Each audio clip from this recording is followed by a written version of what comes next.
The room smelled faintly of antiseptic and warm plastic, that strange hospital scent that always makes everything feel too real. I was still staring at the ultrasound screen. A tiny shape, a flicker, a heartbeat I hadn't expected to see so soon.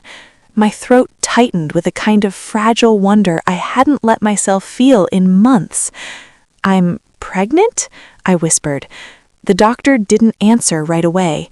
That was the first thing that felt wrong, because usually this is the moment they smile, congratulate, hand tissues, talk about due dates and vitamins and appointments. But she wasn't smiling. She was staring at the screen like it had just told her a secret she didn't want. "Is something wrong?" I asked. She moved the wand slightly, measuring again, her lips pressed into a thin line. "No," she said automatically. "The fetus appears healthy." Appears. The word hung in the air. I swallowed. "Then why do you look like that?" She didn't respond. She clicked through images, zooming in, out, freezing frames. Her breathing sounded shallower than before. My pulse began to rise. "Doctor?" I said more firmly. She finally looked at me. Not at my chart, not at the screen. At me. Really at me. And whatever she saw there made her decision. She turned off the monitor. The room went quiet except for the hum of fluorescent lights. "Is your husband with you today?" she asked. The question landed strangely. "No, he had work. Why?" Her jaw tightened. "Does he normally attend appointments?" "Sometimes." My stomach twisted. "Why are you asking about him?" She hesitated. Doctors don't hesitate. Something cold crept along my spine. "I need to ask you something personal," she said carefully. My fingers curled in the paper sheet beneath me. "Okay." She leaned closer, lowering her voice instinctively, even though we were alone. "Are you safe in your marriage?" The question hit like a dropped tray. I blinked. "What? Has your husband ever harmed you?" My heart started pounding. "No, of course not." She studied my face, searching.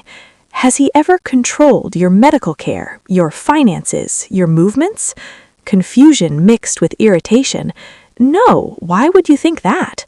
She inhaled slowly, then said the words that shattered everything.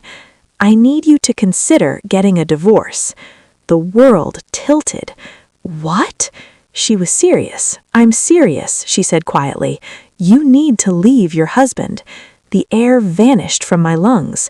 I pushed up on my elbows. "What are you talking about? You just said my baby is healthy." "The pregnancy appears viable," she corrected. "Then why would I—" "Because you're not safe." The room spun. "My husband has never touched me," I said sharply. "He's kind, he's supportive, he wants this baby." Her eyes flickered. Not relief. Alarm. "That's exactly why I'm concerned," she said. My pulse roared in my ears. "Concerned about what?" She looked toward the door, then back at me. "Has your husband ever insisted on specific doctors?" she asked. "No." "Ever discouraged second opinions?" "No." "Ever monitored your medications?" "No." My voice cracked. "Then why are you saying this?" I demanded. She hesitated again, like stepping toward a cliff. "Because," she said slowly, "I've seen this pattern before." Ice slid through my chest. "What pattern?" She opened my file, but not the current page. She flipped backwards, past today's scan, past intake forms, past routine labs, further back than this pregnancy even existed. My stomach dropped. "What are you looking at?" I whispered. Her finger stopped on a page. Her expression changed, not clinical now, human, disturbed. "This isn't your first pregnancy here," she said. My brain stuttered. "Yes, it is." She shook her head slightly. "No," she said, "it isn't." The floor seemed to disappear beneath me. "That's impossible," I said. "I've never been pregnant before." She turned the file toward me. My name, my birth date, my chart, and beneath it, dated entries. Ultrasound, Prenatal labs. Termination consent. The words blurred. I've never seen this, I breathed. Her voice dropped almost to a whisper. These were signed 2 years ago. My vision tunneled. No, I said. No, that's wrong. I would remember. She held my gaze. Would you? She asked softly. My heart slammed violently because something deep, buried, unreachable twitched inside me like a locked door rattling. I shook my head. This isn't mine. She tapped the signature line. My signature. Perfectly mine. My lungs forgot how to work. I didn't do this, I whispered. She spoke carefully now, each word chosen. Your husband was listed as primary contact. The room went silent. He attended every appointment, she added. My skin went cold. He authorized the procedure. My voice vanished. He told us, she finished quietly, that you understood. Something inside my chest cracked open, because suddenly, in the dark behind my mind, a fragment flickered. White ceiling lights, a mask, a hand gripping mine. His voice, "It's okay, you don't need to remember this." I gasped. The doctor leaned closer, eyes locked to mine. That's why, she said, voice shaking now, I'm begging you to get a divorce. My whole body trembled, because the thing I hadn't realized was no longer a mystery. It was a terror, and it had my husband's face. My hands wouldn't stop shaking. The memory fragment, that single, sickening flicker, kept replaying behind my eyes like a broken strip of film. White light, cold air, his hand gripping mine too tightly, and his voice, calm, soothing, final. It's okay. You don't need to remember this. I dragged in a breath that tasted like metal. No, that's not real. The doctor didn't argue. That was worse. She stayed very still beside the exam table, as if any sudden movement might shatter me further.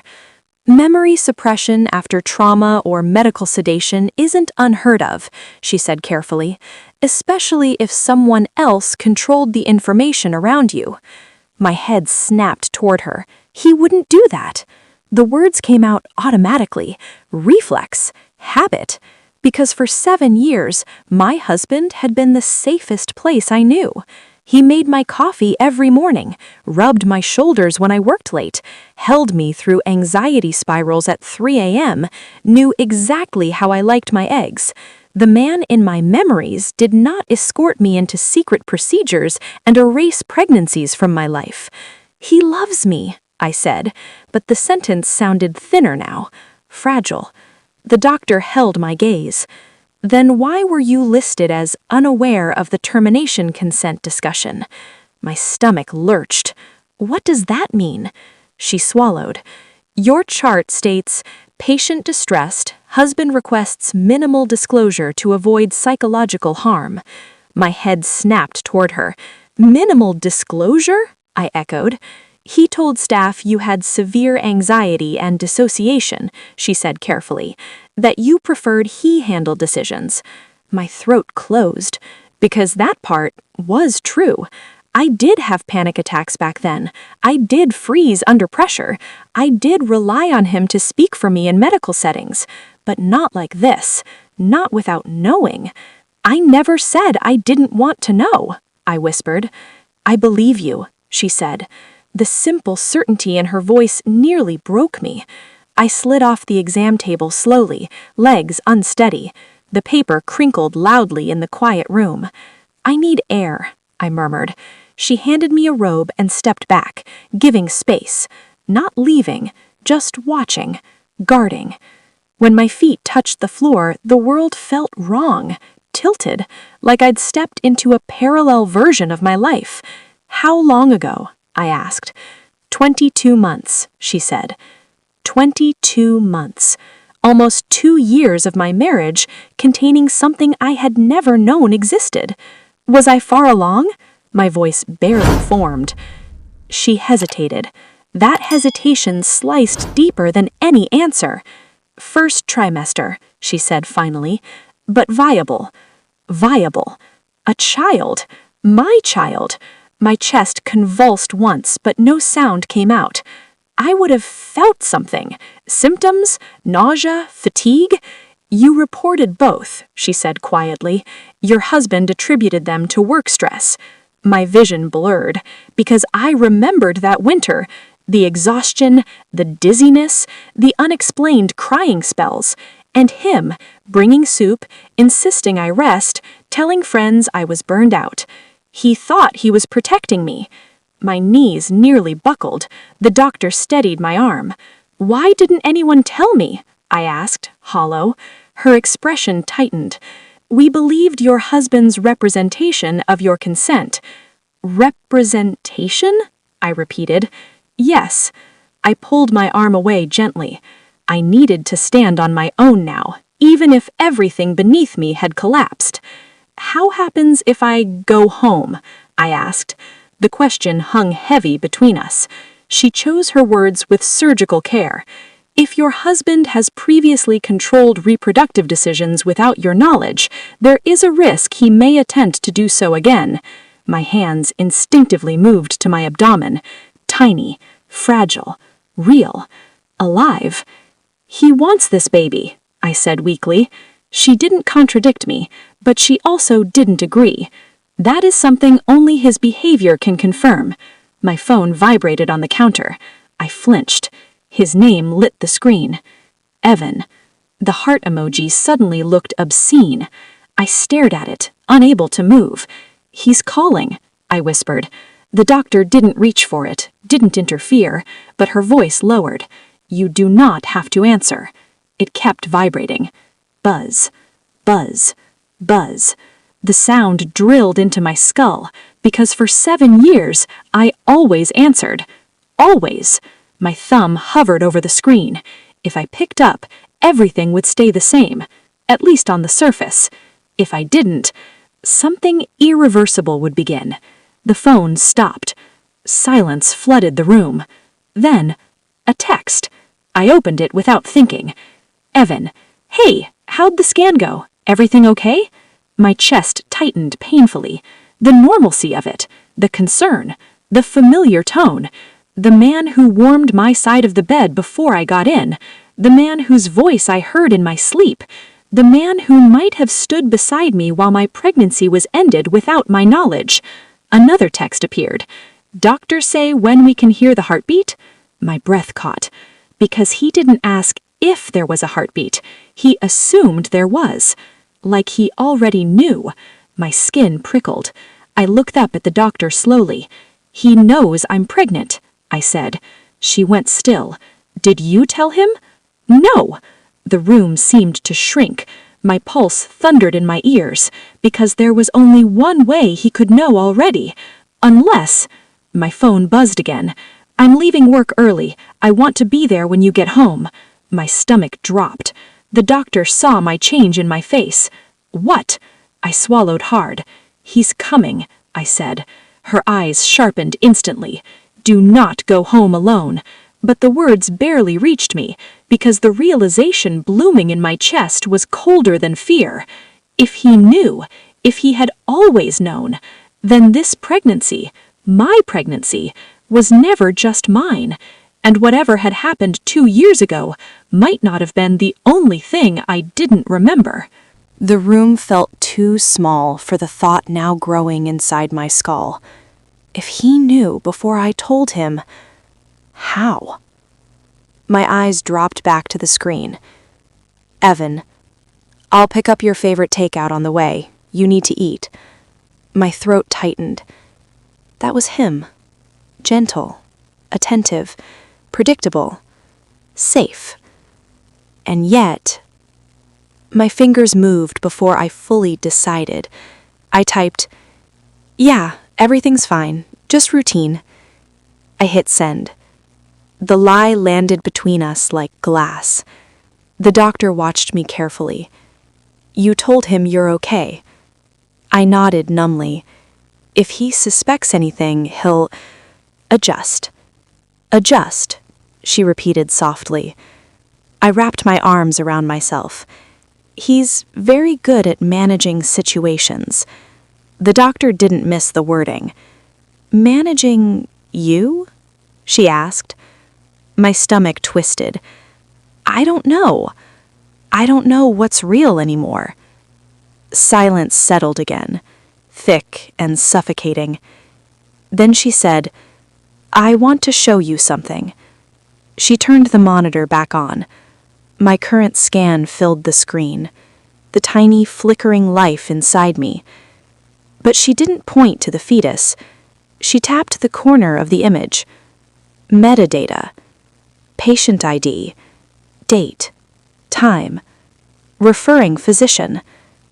My pulse slammed violently. That's wrong, I said. He's not a doctor. She nodded slowly.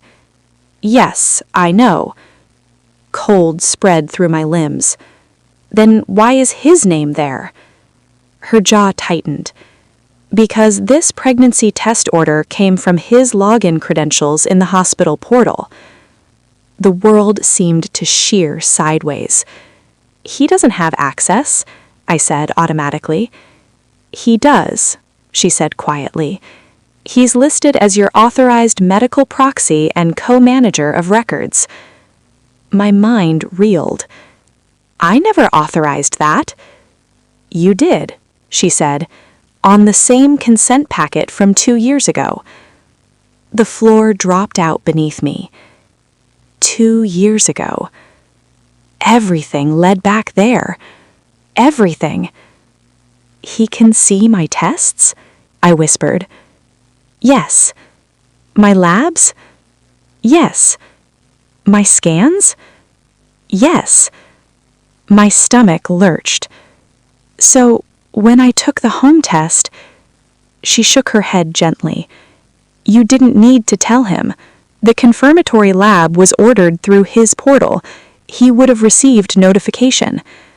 My skin crawled. The moment replayed in my head.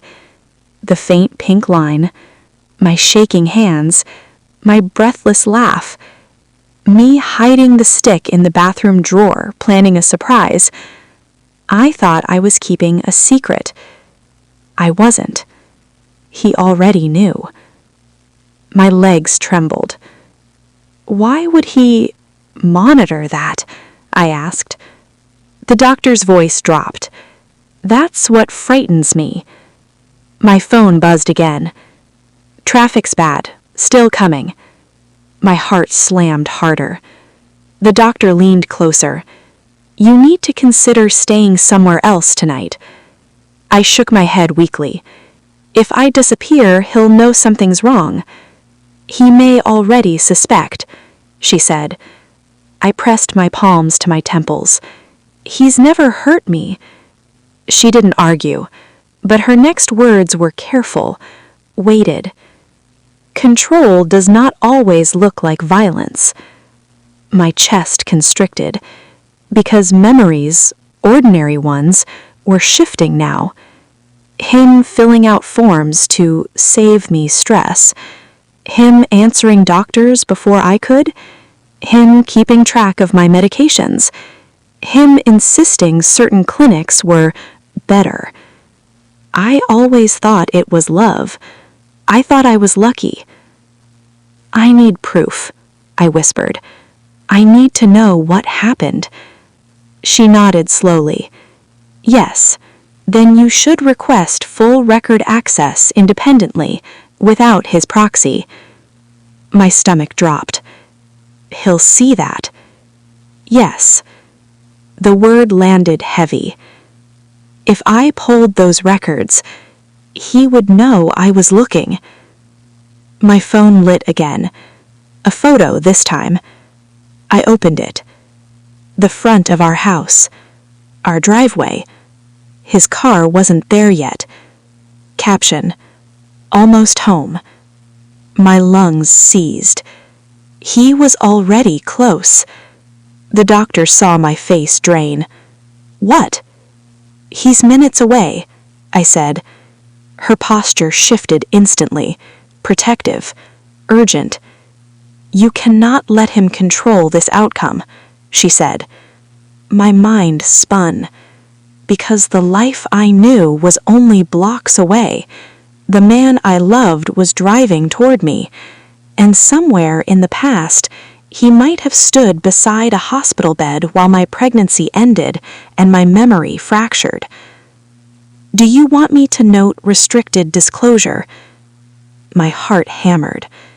That meant locking him out, removing his access, declaring officially that I did not consent to him seeing my records. If I did that, he would know the moment he checked. My phone buzzed again. Parking now. My pulse exploded. The doctor's eyes locked onto mine. "You need to decide." Footsteps echoed faintly in the hallway outside the exam room. My breath vanished. Because for the first time in 7 years, the sound of my husband approaching me felt like danger. The footsteps stopped right outside the door. My entire body went rigid. I could feel the blood pounding in my throat, in my wrists, in the hollow under my ribs where something small and fragile existed, something he might have already known about longer than I had. The doctor didn't speak. She just watched me, waiting for me to choose. My phone buzzed again in my hand. "I'm here. Which room?" The message sat there, bright and ordinary. 7 years of marriage condensed into one glowing line of text. My husband was outside, the man who had held my hair when I threw up, who kissed my forehead every night, who whispered, "We're a team," whenever life got hard, and the man whose name was stamped across medical records I had never seen. My thumb hovered over the screen. Then I typed, "Room 3. I hit send. The doctor inhaled sharply. "You're letting him in." "I need to see his face," I whispered. "I need to know." She nodded once, jaw tight, and stepped back. The handle turned. The door opened. Evan filled the doorway exactly the way he always did. Tall, warm, familiar. His hair still slightly messy from work, his eyes already searching for me. "There you are," he said softly, relief flooding his voice. "You scared me not answering." And just like that, the room split in two realities. The one where he loved me, and the one where something had been taken from me while he stood beside me. He crossed to me quickly, hands already reaching. "Hey," he murmured, brushing my arm. "How'd it go? Are you okay?" My skin reacted instantly to his touch. Memory, comfort, habit. But beneath it, something recoiled. I swallowed. "Why did you know I was pregnant?" The words came out before I could soften them. His hands froze, just for a fraction of a second. If I hadn't been watching like my life depended on it, I would have missed it. But I didn't. His expression shifted, confusion first, then gentle concern. "What do you mean?" he asked. "I saw the lab order. Your pregnancy confirmation came through the shared portal. Remember? We set that up ages ago so I could help manage your health stuff." He smiled softly. "You forget things like that when you're stressed." The doctor's eyes moved to me.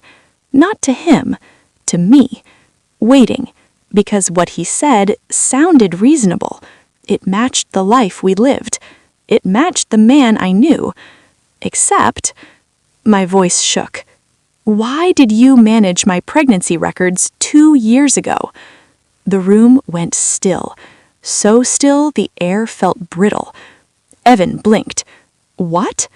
"My records," I said. "The termination." His face emptied. Not confusion, not denial. Empty. The doctor spoke quietly. "Mr. Hale, we have documentation indicating your authorization and consent override on a prior pregnancy procedure involving your wife." Evan turned slowly toward her.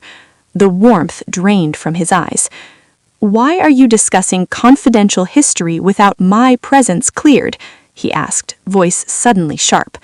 My chest constricted. That tone I had never heard directed at anyone but strangers. The doctor didn't flinch. "Your wife requested clarification." "My wife?" he repeated, then looked back at me. And in that moment, I saw it. Not anger, not fear, calculation. It flickered across his face like a shadow moving underwater. Then he stepped closer, lowering his voice to the tone he used only for me. "Hey," he said gently, "something's upsetting you. Let's go home and talk, okay?" My stomach dropped. "Did I lose a pregnancy?" I asked. The words cracked open the center of me. He froze again, longer this time, long enough that the answer existed in the silence before he spoke. "Sweetheart," he said softly, "you had a medical episode back then. You were very unstable. Doctors recommended termination because continuing would have been dangerous for you." My ears rang. "Dangerous?" I repeated. He nodded. "You don't remember how bad it was. You begged me to make it stop. You said you couldn't handle it." My mind scrambled. Fragments, anxiety, darkness, exhaustion. Had I? My voice broke. "Why don't I remember being pregnant?" He reached for my face. "Because you dissociated. Trauma does that. We talked about it with psychiatry." I looked at the doctor. Her expression was stone. Evan followed my gaze. His jaw tightened. Then he smiled again, too quickly.